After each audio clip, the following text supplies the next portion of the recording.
firefighter embedded in the school as a teacher, working in the high school, teaching a class. And one of the problems we have is the curriculums are so long and the high school periods are so short. It's very hard to do a ladders class or SCBA class when you only have an hour and you've got to set up, you got to get the kids moving, you got to get them in the gear, you got to get them outside. So teaching those kind of classes is difficult.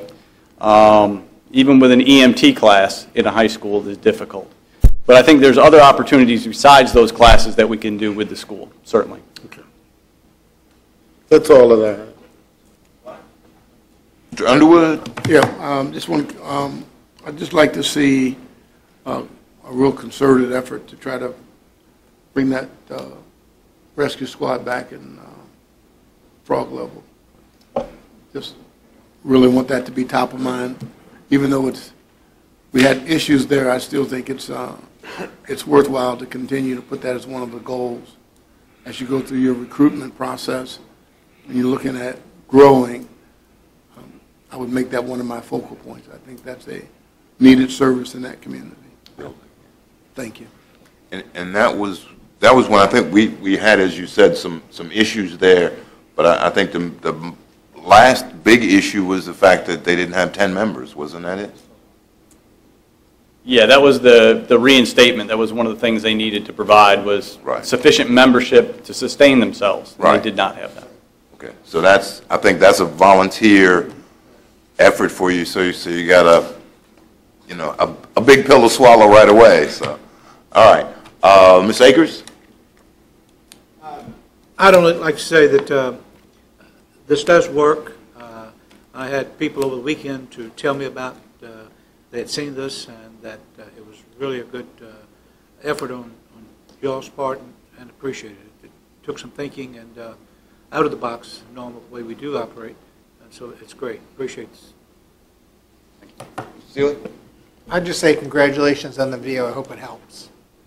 Hope so too. Okay, gentlemen, great job.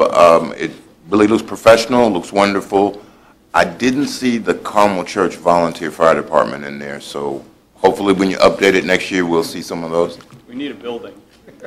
We got land. We need a building. Thank you, sir. All right, thanks, gentlemen.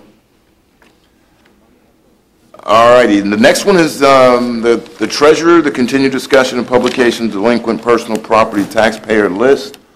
Mrs. Curran was asked if she would come back with some pricing on what it would cost to publish the list. I believe she has that, so then the board can make a determination from there. Mrs. Curran, good to see you as always. Good evening, Mr. Thomas, board members, Mr. Cully. I believe that Alan sent the information out last night. I'm kind of wrapped up trying to get some information together for the auditors that are coming tomorrow. But we did find out that for the Freelance Star to publish the entire list, it will take about 5.5 pages based on like a legal font. And the cost per page was the $3,288. So it would be expensive to publish the whole list.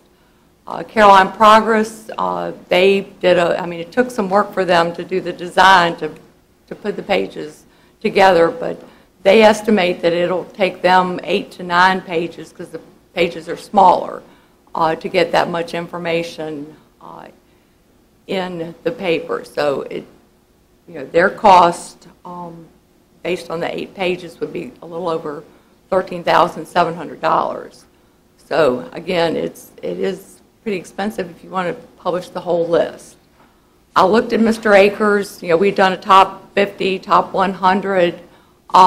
If you did 500, which would fit on a page, if you wanted to publish a page in each newspaper, the top 500 would get you down to where taxes were roughly $615. If you went with the top 1,000, it would only drop it down to like $367, but you're talking buying more ad space. But it is your all's decision. I think we could do if you want to publish a page, perhaps do a smaller number and then include the link to the website where we would publish the entire thing. I mean, we could publish the entire thing on our website for free, for no cost. Yeah. Now, can you repeat that again? You said that it was 30,000 for 5 pages in the No, freelance five study? and a half, it's 18,000. 18,000. 18,000, it's a total of Okay. a little over 30 if you did it in both papers. So, yeah, 31 if you do both papers. Right. And what was one page in One each? page in each, the freelance was 3,288, because I'm assuming we're going to run it on a weekday, which is cheaper. And in the Caroline Progress, it was 1,714, roughly. And one page got us, that wasn't the top 500, that was It the did get us to top top 500. 500. Yeah. Okay. All right. Any questions for Mrs. Curran to help us make this decision? Mr. Black? You had sent an email out a while ago saying that there were, I mean, right, the disc that we got from you and the email we got from you on the personal property was about 4,000 something accounts, correct? Correct, And you had said, you had said a bunch of them were under $100, correct? correct. Was About this- 1,450, I believe, were $100. And Did we get that estimation on how many pages that would be if they were under 100? well, that would take I mean, out, you know, take out basically, if you said, you said how many, but 1,400? 1,400 would take out like 3 pages in the Caroline Progress and 2 pages probably in the freelance. Mr. Chairman, I mean, for me personally, that's the compromise I'd be willing to go with. Anything under $100, we don't print, and that's where I would stand. Okay. I just think that we need to take a stand on this. We're owed $1.6 million, and so if you do the math, this is a total of 30,000. Even if we get 10%, we're going to bring in. If I have to spend 20,000 to get 160,000, I'll take that every single day of the week. So that's just my point of view. Thank you. Okay. The downside of that is, though, we could spend 20,000 and still not get anything more. Which is what some localities have Have said said, their results yeah. were, so I don't, you know. I mean, that's just both sides of the coin. So I'm not making a, commitment. Mr. Underwood? Well, Mr. Black had his hand up first, and you had your hand. I'm going to make sure I get everybody. Okay. I didn't skip him. I understand. I guess my question, I'm still trying to make heads or tails. On the list itself, there are some delinquents for long periods of time still that we have probably will not collect because of closed Correct. businesses. But there are pretty good substantial amounts of money there. And that's my concern, is that the people that we really want to You'll never spur get on, it. You'll never get it. We'll never get it.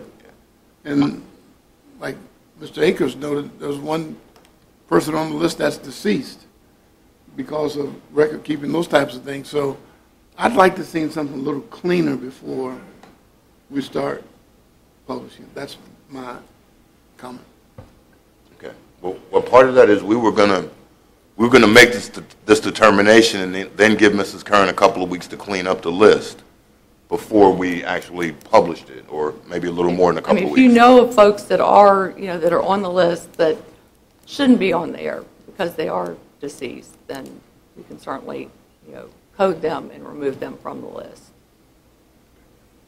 Mr. Taylor? Okay, and Ms. Karen, you talked about this once before, but as far as notifying citizens, we've done a pretty good job of notifying citizens. We so have sent far out notices, yes, that sir. that this is a possibility.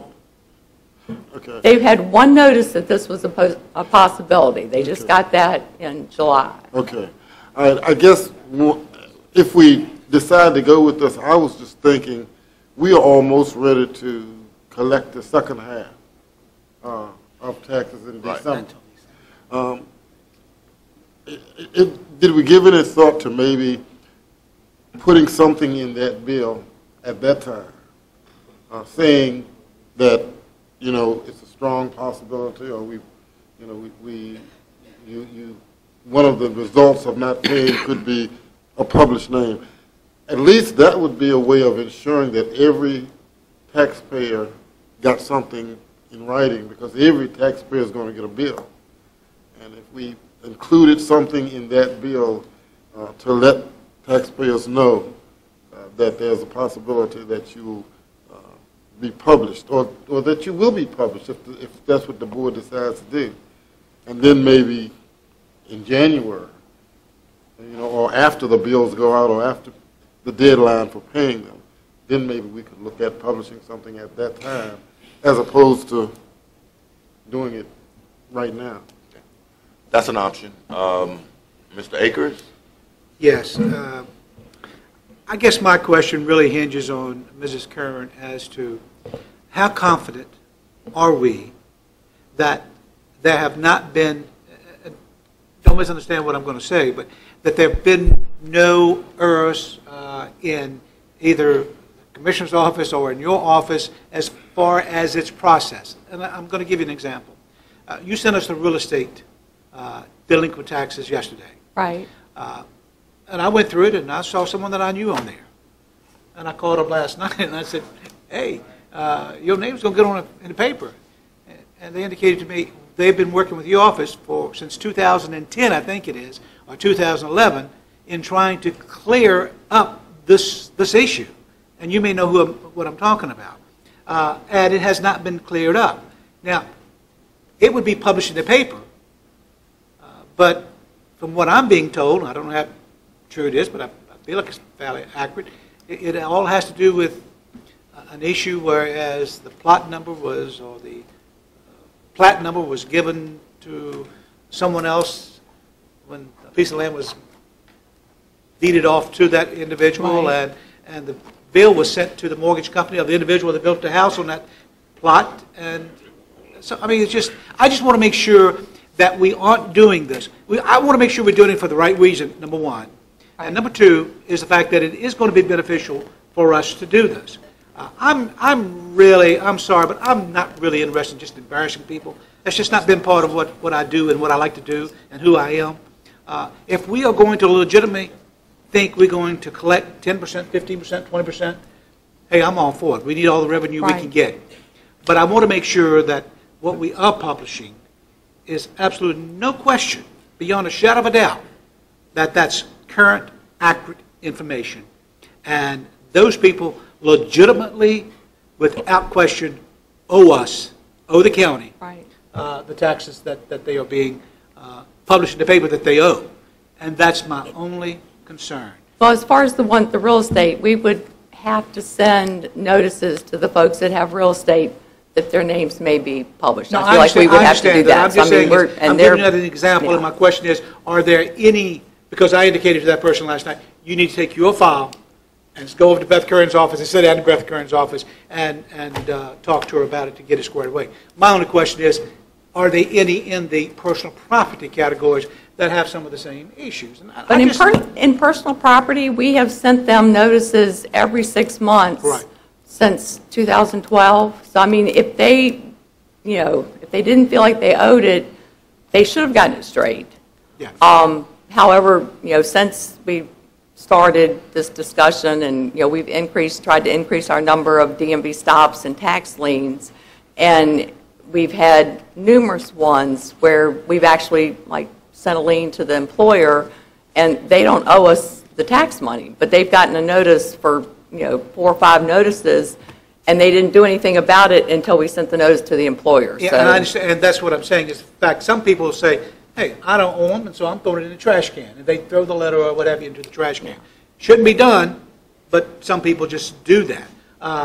And that is my major concern, is the fact, if we're going to do it, I have no problem, and I will support the 500 names that you suggested, Mr. Seeley, at the last meeting. I'm willing to go with 500 names, or publish the top 500 names, to see what results we get out of that. If it's a great result, then we said, okay, we own to something, we move ahead to the next category. I still believe if we try to put in 3,000 names in the paper, 4,000 names in the paper,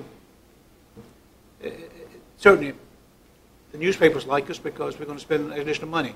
But I'm not sure it's going to do anything to collect a lot of money if we put those many names in the paper.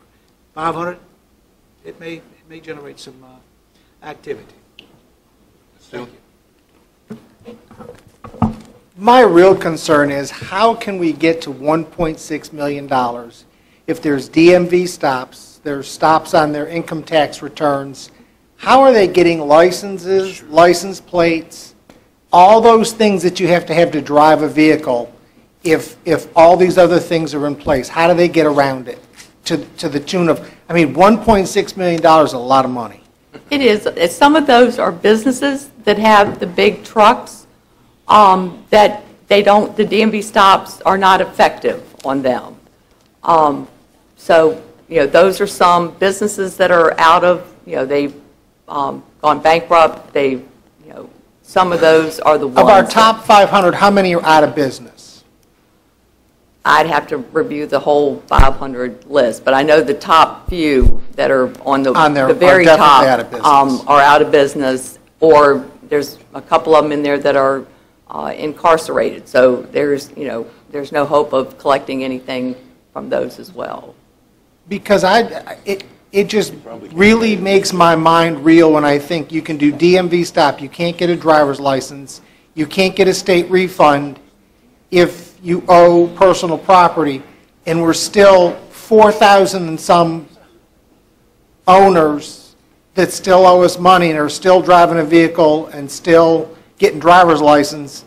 And well, we can't stop the driver's license. The only thing we can stop is your registration on the vehicle.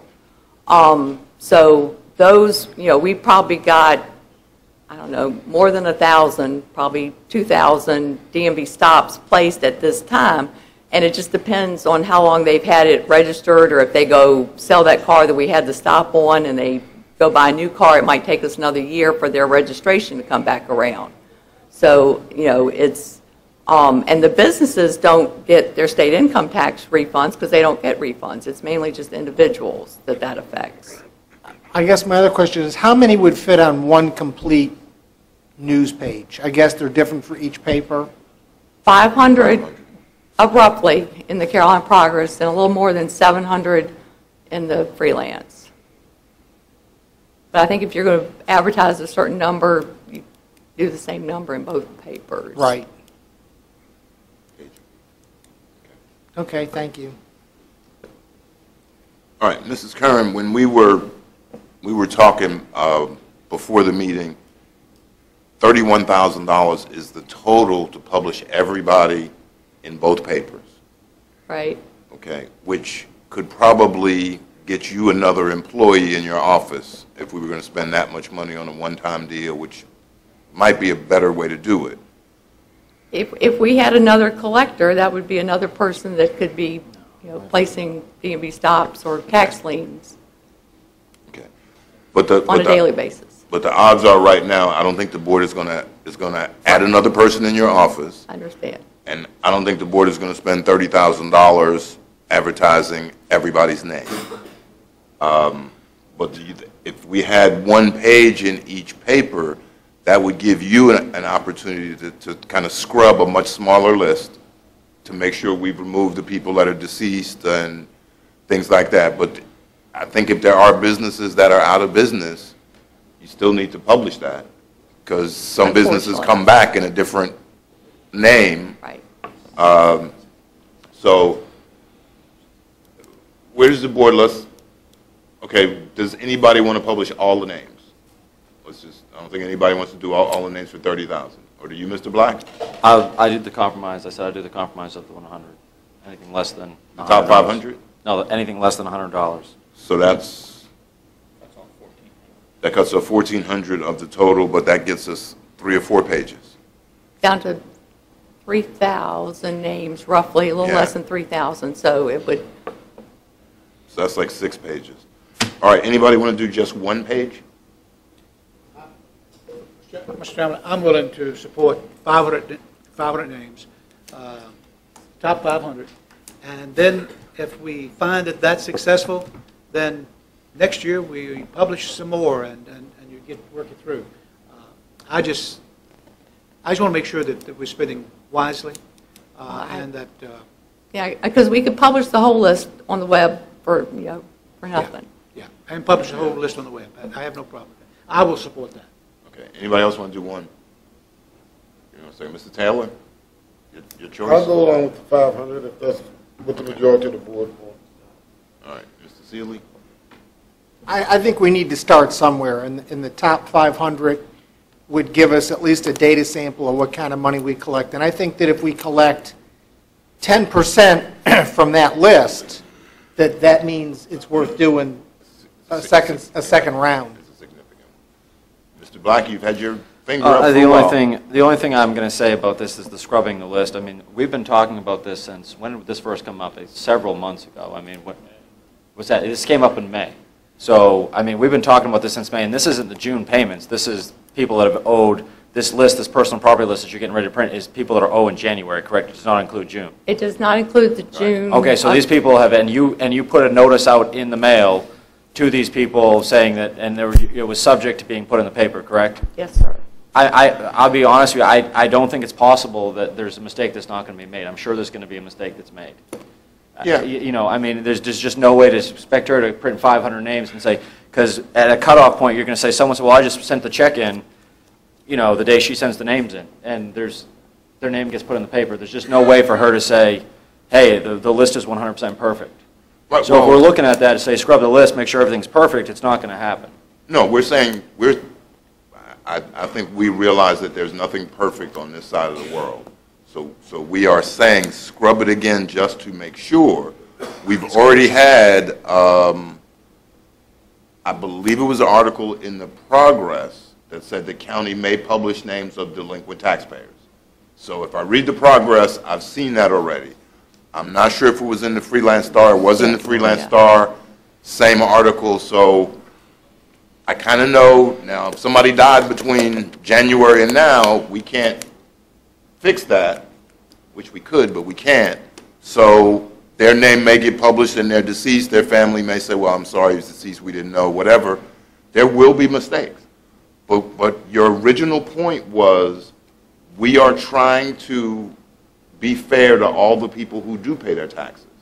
So we want the people who don't pay their taxes and haven't for quite some time to basically shoulder their fair share. And that's the gist behind it.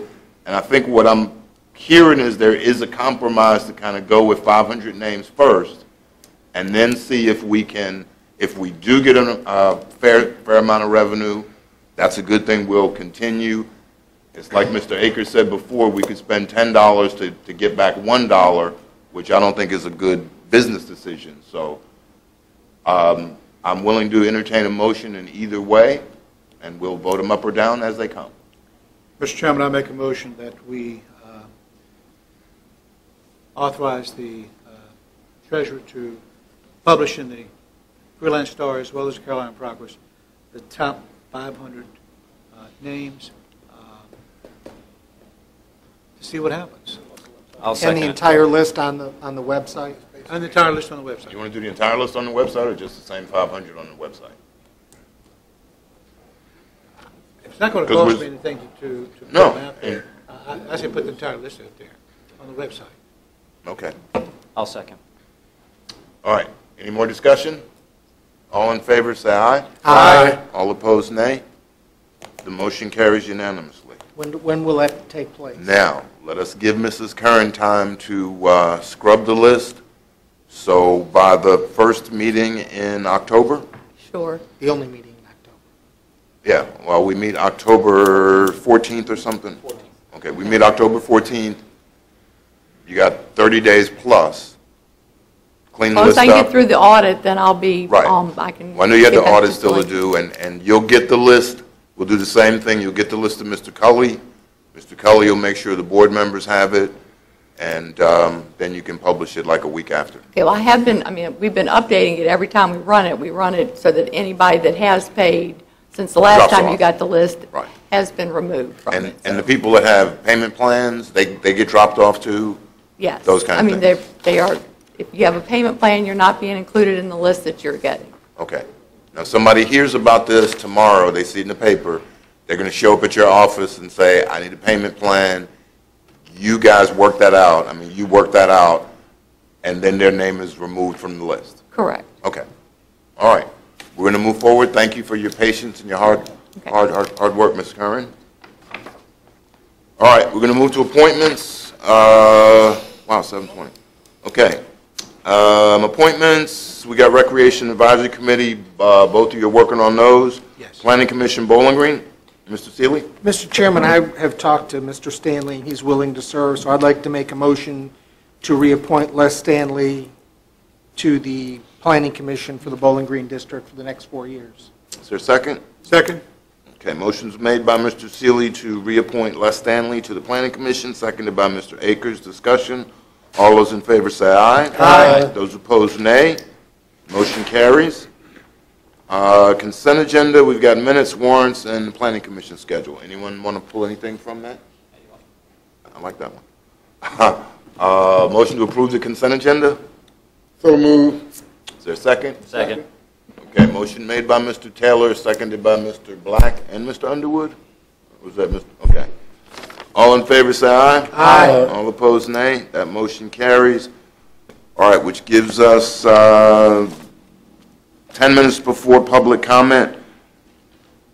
So we will take a break, probably 7:35. We'll take a 15-minute break and be back here close to 7:35. Okay, we will reconvene, and at this point in time, we are at the public comment section of our agenda.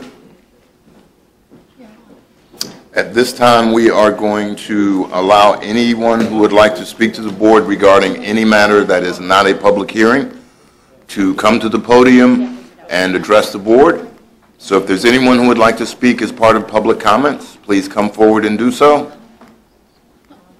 If there's anyone who would like to speak as part of public comments, please come forward and do so.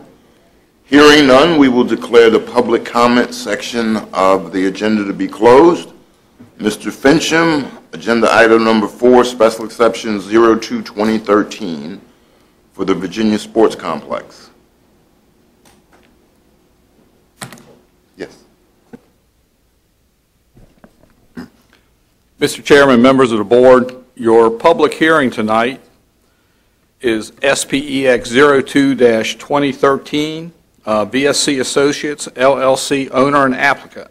They're requesting an amendment to a previously approved special exception conditions associated with SPX 05-2009, specifically to extend the time limit that was conditioned on that special exception permit to connect to the county's public sewer system. The original application was to amend 2 conditions. One was the paving of the road back into the sports complex, as well as condition 19, which is the utility connection. The applicant has since paved the access road all the way back to the first parking area at the sports complex, leaving the only issue for the board's consideration is the requested amendment to condition 19. A little bit of history. When the sports complex was originally approved, an on-site sewage disposal system was proposed to be constructed. They intended to use spray irrigation to help water the ball fields at the park. They could not get health department approval for the spray irrigation system and the watering system that they have to water the baseball fields. They just couldn't get health department approval for both systems. In the interim, the then applicant, HAT, was allowed to connect to the used temporary pump and haul, which the applicant is still using on site today to meet their sewage disposal needs until the permanent resolution of the sewage disposal is resolved. In 2009, the then owner came to the Board of Supervisors and requested an amendment to give them additional time to connect to the public sewer system. After the special exception was granted by the board, if you remember, the sports complex closed down shortly thereafter and was facing potential foreclosure when the current owner came in and purchased the property. As we go forward to this date, the owner was working with staff, planning, and economic development, because there were some expansion plans proposed for the facilities there at the sports complex. Because of some other competition and other potential projects in the area, those plans fell through. So the applicant is here tonight requesting an additional time for compliance with the connection to the county's public sewer system, and to allow additional time to continue to utilize the temporary pump and haul that they are currently operating under. That's it, Mr. Finch? Yes, sir. Thank you very much. And the temporary pump and haul permit that you mentioned is actually the county's temporary pump and haul. Yes, they're operating under our permit. So they're operating under the county permit. Okay. Any other questions for Mr. Fincham at this time? Okay. The applicant is here because I just saw him during the break, and we will allow him to speak. We're going to declare the public hearing for special exception 02-2013 to be opened. Is there anyone who would like to speak? And if you would, please come forward to the podium, state your name, and I guess in your case, the city you're from. My name is Jim Radvani. I'm from the Princeton area of New Jersey. I do own the Virginia Sports Complex. I purchased it back in February of 2002. We've been operating ever since. We were doing fairly well. About a year ago, I was approached by a public company, very well-known, large public company, to come expand the complex, invest in it. Unfortunately, this non-compliance issue came up. For a couple of months, we went round and round, and unfortunately, the deal fell apart because there were some announcements in Fredericksburg, and a few things came to be. So I am talking to some people again. This time of year is when you normally get investors and rebrand a complex or change ownership, in that you then brand the schedule for the spring to restart a new season. The same group is back talking to me, and a couple other groups are talking to me. And I just didn't want this non-compliance to be an issue. I wanted to resolve it, so when I do sit down with any potential investors, we are in compliance, and I did the road, so we're good there. I just wanted to get a little extension to let the potential new investors research the possible solution to mitigate some of the costs and find the best solution for sewer. I know in my original application I asked for a 5-year period with a 2-year extension. I was talking to some people off the record that maybe 3 years to start the project would be more appropriate, and I'm open to whatever the board feels is more appropriate. Running a sewer line and connecting is a pretty expensive project. We've gotten some various quotes, and it'd be nice to at least let some new investors come in, help build the complex up, reinvest profits into some capital expenditures, which is normally what most groups want to do. They want to come in, put some funding into the complex, do some improvements that will help generate revenue, and then use that revenue and profits to then have capital expenditures and some other things. So I'm open to suggestions, but I'm thinking maybe 3 years would be a possible extension to hook into the county sewer system. We could do some research, possibly some other businesses may come into the area, then we could share some of the costs to then run the sewer line, and that is my request tonight. Feel free if there's any questions you may have. We're going to see if there's anybody else who would like to speak, and then we'll come back to you with questions. Great, thank you. Okay, now the one thing you said, you've owned it since 2002 is what you said? 2012. Yeah, 2012. That's it. Okay, February of 12. okay. Is there anyone who would like to speak regarding this matter? Is there anyone who would like to speak regarding this matter? Is there anyone else who would like to speak regarding this matter? Hearing none, the public hearing will be declared closed. At this time, do we have questions of staff or Mr. Radvani? Mr. Fincham, if you'll come back. And Jim, you may not know that when you and I talked, I think in 2012, yeah, maybe it was 2000. Last September? Okay. All right.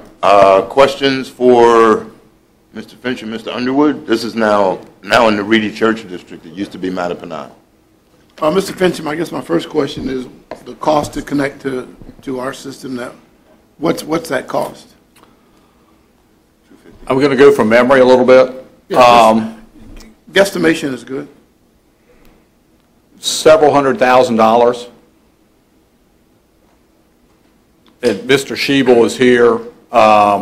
We had some estimates that were prepared several years ago related to that connection to the county sewer system. It is not a short run. I understand.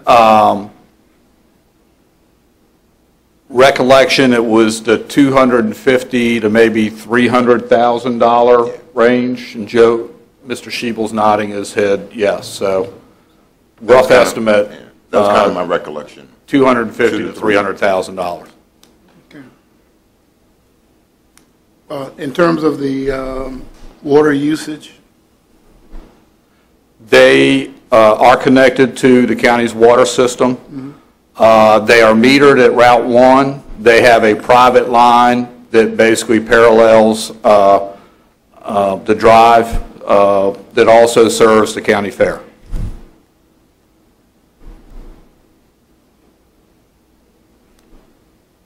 Okay.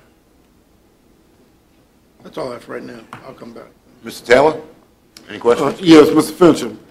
You said to connect to the system, several $100,000. What is the cost of pump and haul to operate? I think he said 3 years, I believe he said. It's $36,000 a year is his cost to pump and haul. It's our estimate. It's about $36,000 a year to utilize the pump and haul. They have to have the tanks pumped. I believe they have two 1,500-gallon, 500-gallon tanks? 5 tanks. 5. So those tanks have to be pumped out fairly frequently when they have activity at the site, perhaps less so other times of the year. Averaging out, we estimate it's about $36,000 a year. And so they've been using pump and haul since 2012? No, sir. Back prior to that, probably back mid-2004. But he purchased it in 2012. He's been using it ever since he purchased it. Right. But they've been on pump and haul prior to that. Okay.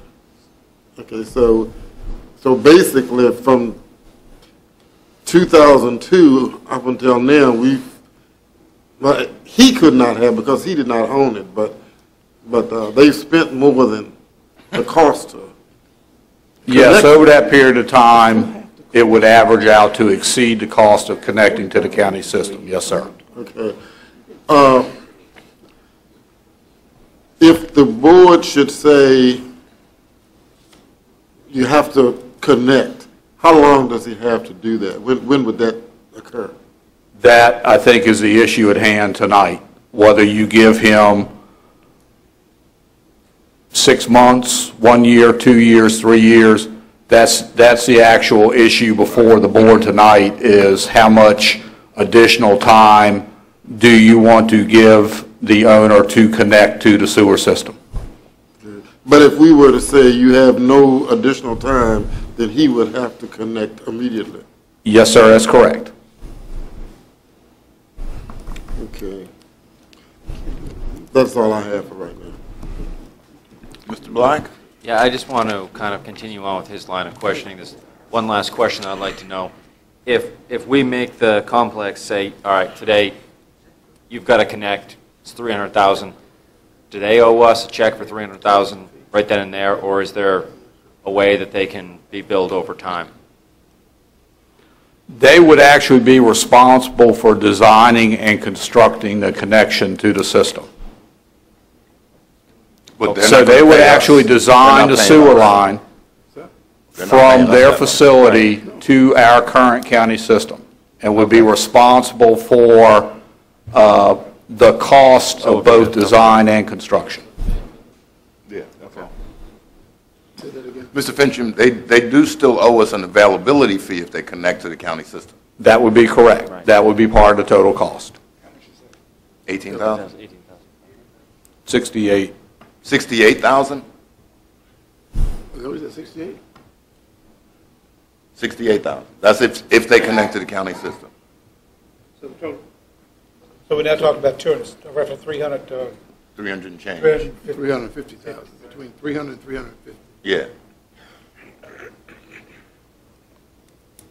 The county's only going to get 68. The original condition said that they would actually connect to the county system or do on-site. So if they do an on-site system, Right. we don't get that $68,000. Yes, yes, sir. Let me step back one further. The original special exception approval anticipated an on-site system for both water and sewer. There have been several amendments to the conditional use permit over the years. Right. It was not until 2009, the last amendment to the conditions, where this condition was added to try to get closure to the whole sewer issue. It didn't help. Yeah. That was your last question? Bring closure. Okay. Ms. Akers, did you have a question before we get back to Mr. Underwood? Okay, Mr. Seeley? Mr. Shebel, do we know what their water usage is annually? Okay.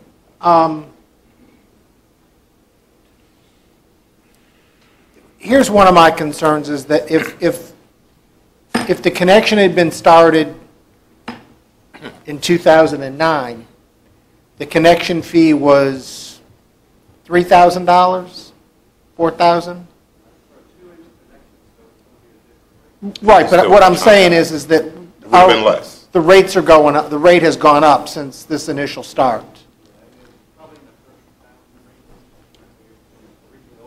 Right, instead of 68. And I guess my other concern is that construction cost for this isn't going to go down. I mean, all I'm watching is everything's getting more expensive. And our pump and haul rate, does that change, Mr. Shebel, does that change periodically, the cost for that, or has it stayed pretty much the same?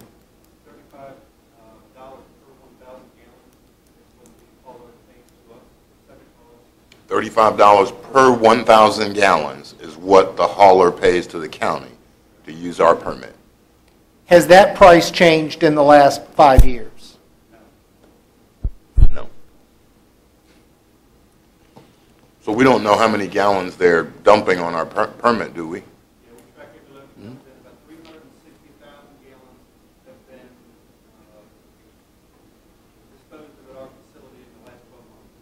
Okay. That's how we get to the $36,000.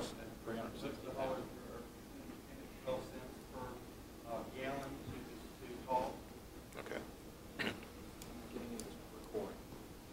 That's why I was repeating it.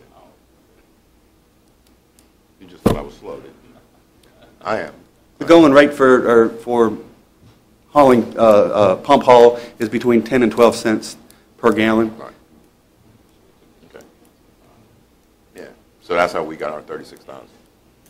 All right. And the reality is, not to assume where Mr. Seeley's going or anybody else, but if you finance this over 20 years, the $36,000 a year you're paying for pump and haul would have easily covered the finance payments. That's correct.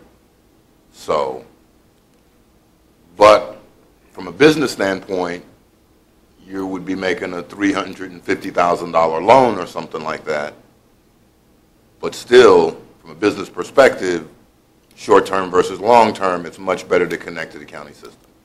So, My other question is, can payments be set up for connection fees? Do we have a provision for that? We do not, but that's something that, with board approval and public hearing, could be amended.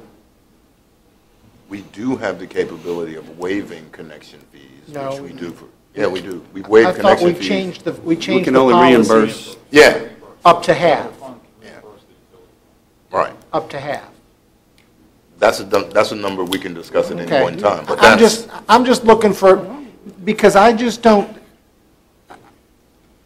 I understand the capital investment. And I understand the conditions that you're trying to avoid in discussing this with other potential, I don't know if they're buyers or if they're clients. buyers. But my concern is that we keep stretching this out, and we